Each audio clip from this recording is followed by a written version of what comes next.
dalam upaya memberikan pelayanan hukum bagi masyarakat Aceh Timur. Mahkamah Syariah ID bekerja sama dengan Kantor Urusan Agama Kecamatan Madat menggelar kegiatan pelayanan terpadu.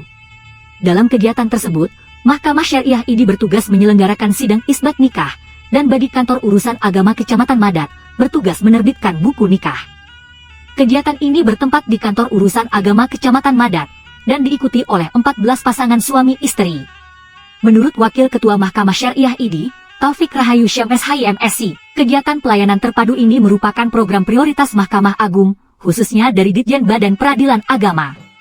Dengan adanya kegiatan ini, diharapkan bisa membantu masyarakat untuk dapat mengakses keadilan, sehingga masyarakat bisa mendapatkan produk hukum, seperti penetapan dari mahkamah dan buku nikah dari Kantor Urusan Agama. Jadi pelayanan terpadu ini merupakan program prioritas dari Mahkamah Agung, khususnya Ditjen Badila, supaya masyarakat yang jauh dari kantor itu bisa mudah mendapatkan akses keadilan karena jauh ya masalah jarak, sehingga kami datang ke sini bekerja sama dengan instansi lain seperti Kantor Urusan Agama melaksanakan sidang isbat nikah ini. Harapannya masyarakat yang mengikuti pelayanan terpadu ini mereka bisa mendapatkan produk.